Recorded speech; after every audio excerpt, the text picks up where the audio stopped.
जय श्री परशुराम। मैं पंकज उपाध्याय, संपादक अनंत वक्ता, एक बार फिर से हाजिर हूं आपके साथ ब्राह्मण संघ संवाद में। आज बात करेंगे जीपी गोस्वामी जी से। आप असिस्टेंट कमिश्नर इंडस्ट्री रहे हैं, ग्रेटर नोएडा से रिटायरमेंट आपने लिया है, ब्राह्मण हित के पैरोकार हैं, ब्राह्मण्स पे काफी अच्छी पकड़ है, समाज में उठना बैठना है। आज आपसे जानने की कोशिश करेंगे 2-3 बिंदुओं पे। ब्राह्मणवाद, ब्राह्मणत्व को कितना समझते हैं आप? ब्राह्मण युवाओं के लिए क्या होना चाहिए आज की स्थिति में? ब्राह्मण युवा स्वावलंबी हो, इसके लिए आप लोगों की क्या पर्सनल योजनाएं हैं? ब्राह्मण युवाओं को क्या संदेश देंगे?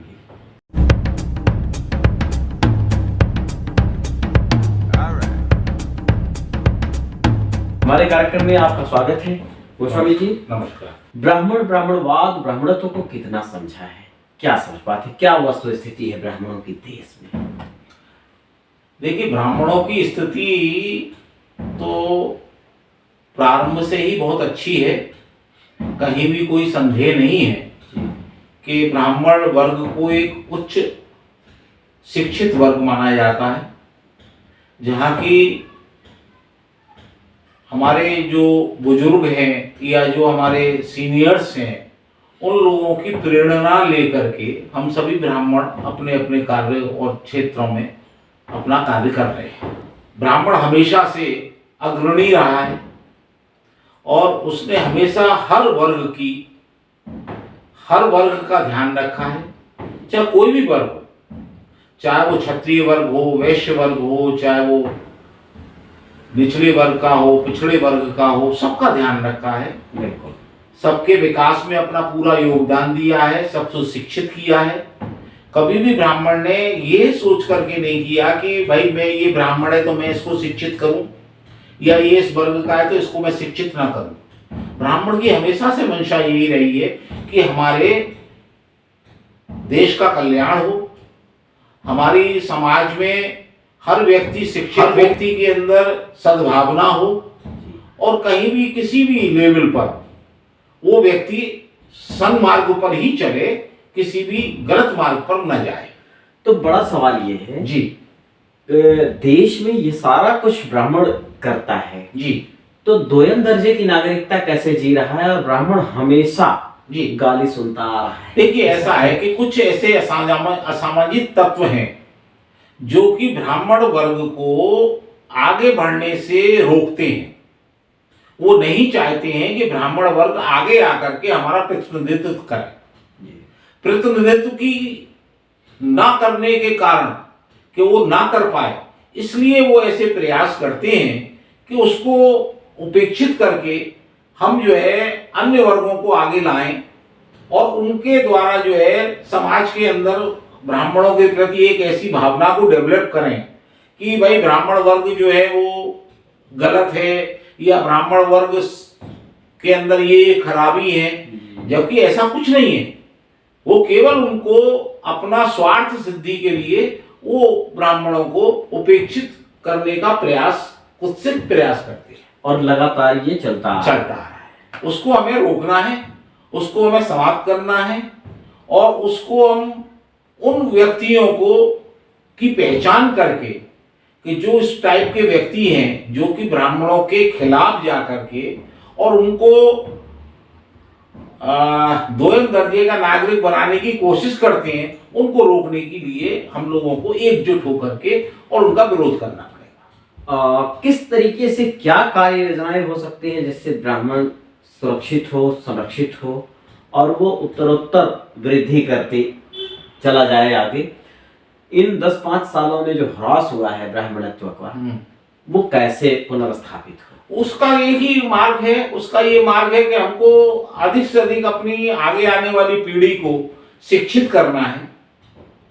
जो हमारे पूर्वजों द्वारा कर्मकांड, शास्त्री हैं, आचार्य हैं, ज्योतिषाचार्य हैं, या जो इस प्रकार की शिक्षाएं थी, गुरुकुल प्रथा थी, उनको पुनर्जीवित करना है, और उसके माध्यम से हम आगे आने वाली पीढ़ी को शिक्षित करें, जिससे कि वो उस क्षेत्र में तो अपना स्थान बनाए ही बनाए, उसके अलावा जो हमारी तकनीकी शिक्षा है या अन्य शिक्षा है, उसमें भी वो अपने को आगे बढ़ने के लिए प्रयासरत रहे। अब बड़ा सवाल ये आता है ऐसे स्थिति में कि ठीक है, युवा शिक्षित होगा, स्वावलंबी कैसे होगा? वो धनोपार्जन में कहाँ जाए, किन व्यवस्थाओं में? वो सरकार की तरफ से दरवाजे बंद हैं आरक्षण के नाम से। नहीं, ब्राह्मणों के लिए आरक्षण के नाम से कहीं दरवाजे बंद नहीं है, केवल ये एक हमारी सोच है। आज की डेट में भी 50% का आरक्षण सामान्य वर्ग के लिए निश्चित है। चूंकि हम लोग उस शिक्षा को प्राप्त करने में विलंब करते हैं या हम उस टाइप की शिक्षा को प्राप्त नहीं कर पाते हैं जिससे कि हम उस क्षेत्र में उसका मुकाबला कर सकें, तो उसके लिए हमको प्रयासरत रहना पड़ेगा कि हम उस क्षेत्र में अपना मेरिट बनाएं, उस मेरिट के आधार पर हम वो स्थान ग्रहण करें। ऐसा नहीं है कि आरक्षण 50% आज भी जनरल कैटेगरी के लिए आरक्षित है, उसमें कहीं भी कहीं कोई रुकावट नहीं है। ये गलतफहमी है।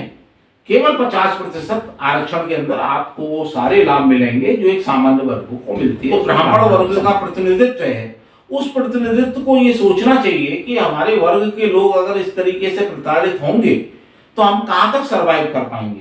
तो उसके लिए उनको थोड़ा सा संबंध में सोचना चाहिए राजनीतिक दलों को। सबसे ज्यादा ब्राह्मण हित को कौन नजरअंदाज करता है? ब्राह्मण नेता, ब्राह्मण संगठन चलाने वाले, या तीसरा कोई? देखिए, ब्राह्मण संगठन वाले क्यों उसको उपेक्षित करेंगे, क्यों उसको पीछे करने की कोशिश करेंगे? हाँ, थोड़ा सा मैंने आपको पहले भी बताया कि थोड़ा सा शिक्षा के अभाव के कारण ऐसा कुछ देखने में आता है कि कुछ ब्राह्मण संगठन जो हैं वो अपने को ज़्यादा हाईलाइट करना चाहते हैं, अपने आप को ज़्यादा प्रदर्शित करना चाहते हैं। तो वो केवल हम शिक्षा के माध्यम से ही उसको ब्राह्मण युवा स्वावलंबी हो, आत्मनिर्भर हो, कुछ वो कर पाए, उसके लिए आप व्यक्तिगत तौर से क्या आपके दिमाग में प्लान है? आपने कैसे सिस्टम को डेवलप किया है या क्या कर पा रहे हैं आप लोग? पर समाज के युवा वर्ग है उसको एक तकनीकी क्षेत्र में जरूर प्रवेश करना चाहिए।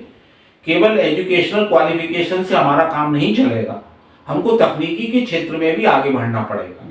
जैसे कि हमारी सरकार ने या प्राइवेट संस्थानों ने ITI है, पॉलिटेक्निक है, इंजीनियरिंग है, मेडिकल है, फार्मा है, इस टाइप के क्षेत्रों में उसको आगे बढ़ना चाहिए जिसमें कि 100% की गारंटी होती है रोजगार की।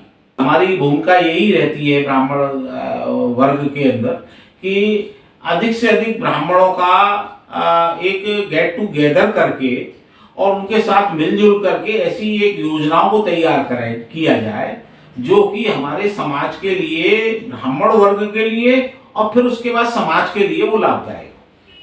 युवाओं को मैं यही संदेश देना चाहूँगा कि जो भी हमारे समुदाय है, ब्राह्मण समाज के बच्चे हैं, वो सब टेक्निकली ट्रेनिंग जरूर लें। एजुकेशन के बाद तकनीकी शिक्षा की जानकारी लें, उसके बाद वो अपना रोजगार से उनको 100% की, जहाँ तक मैं समझता हूँ, मेरे संज्ञान में मेरा जो अनुभव है उसके हिसाब से वो कभी भी बेरोजगार की स्थिति में नहीं रहेंगे। उनको तकनीकी रूप से योग्य होना आवश्यक है, क्योंकि युवा स्वावलंबी तो समाज स्वावलंबी जी, समाज मजबूत होगा जी। धन्यवाद, आपने हमारे कार्यक्रम में हिस्सा लिया। बहुत थैंक यू। ऐसे ही किसी दूसरी शख्सियत के साथ आपके भेंट करवाते हैं, उनसे जानने की कोशिश करेंगे कि वो ब्राह्मण के लिए क्या कर रहे हैं और उनसे लोग कैसे जुड़े। बहुत ध्यान से रहिए, बने रहिए, मिलते हैं जल्दी ही अगली वीडियो में। धन्यवाद।